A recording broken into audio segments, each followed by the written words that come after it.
Hey man, Grand Rising. It's the Black Horseman here. Shout out to the True Media Movement, man. I'm going to talk about this particular topic. Um, I've noticed that Devin Haney, Devin the Dream Haney, he's still getting a lot of hate. And when you've accomplished some great things in the sport or just in life, it's going to come with the territory. And I noticed that there's a higher percentage of people that feel some type of way when they see other people shining and having success, especially if they don't fit into the category that they can relate to.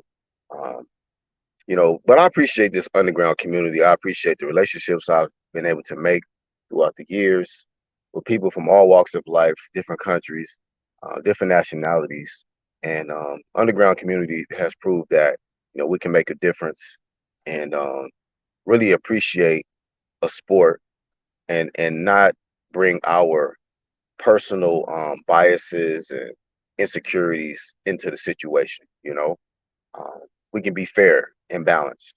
That's what the UGC represents. But a lot of people, because if there's a lot of people are not satisfied with the success of an individual if they don't fit a certain criteria. And Devin Haney is one of them guys that doesn't fit into a lot of people's uh, criteria. He may not be the right complexion. He may not be from the right country for them.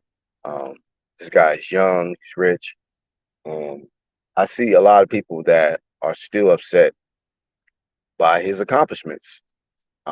Also, too, he kind of his success was ushered in or supported by having a good family, having a father in his corner.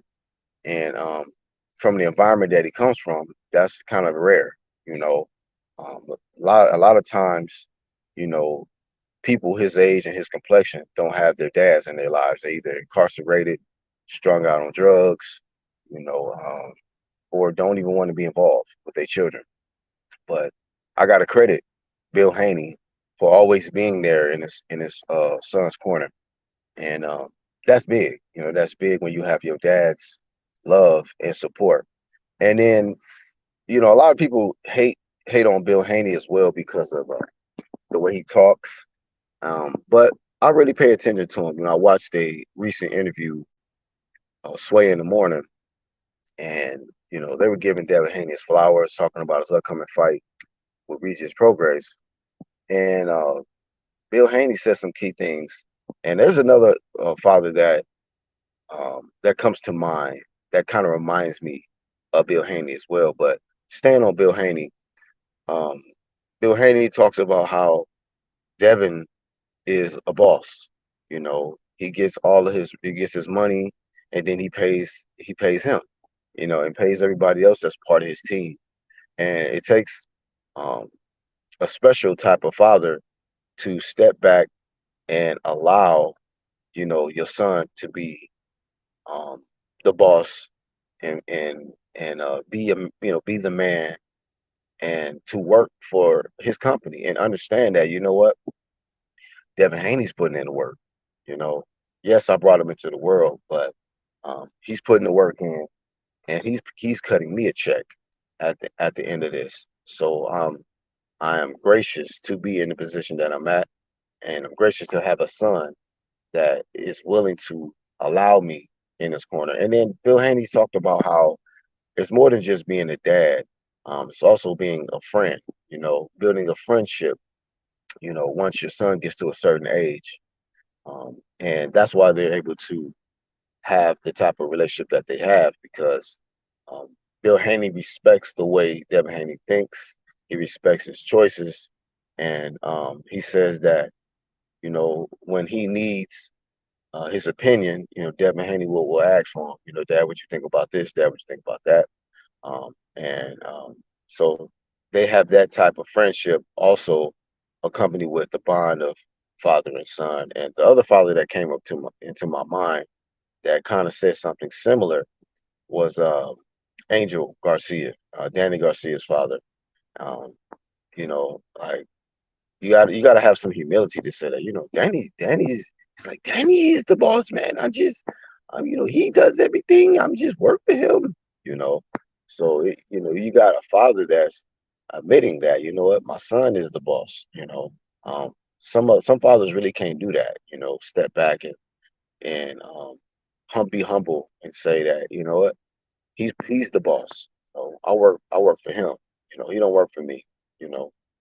Um, I think that's why I think in the beginning, Floyd Mayweather and his father, Floyd Sr., had some issues because Floyd Sr. was trying to be the boss and run everything and control everything. And Floyd Mayweather Jr. had to show his dad, like, no, I'm the boss. I'm a man now, and you're gonna have to respect that.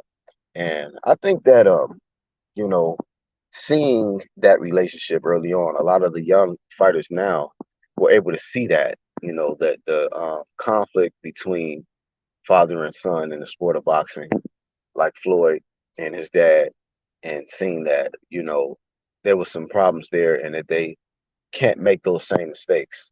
And if a father can realize where his position and stay in his place, that it can really work. It can really have some success. Whether the fighter becomes an undisputed champion, one-time champion, two-time champion, multiple division champion, whatever the case, it definitely can work. But egos have to be definitely checked, and there has to be some humility there. And so, just to tie all that together, a lot of the boxing fans, the ones that hate on Devin Haney, that are feel some type of way about the result of certain fights, um, or just feel some type of way that he's an undisputed champion. Like, um, there's a lot that you can learn from watching the relationship of Bill and Devin, and maybe you aspire to have that type of relationship with your son. If you have a son, um, because it seems like there's a lot of disgruntled, um, jealous men that hate on Devin Haney's success, and they have a lot to say about Bill Haney, and but don't acknowledge that this guy is a big support system, is a big supporter of his son, and is humble enough to realize that Devin Haney is the BOSS.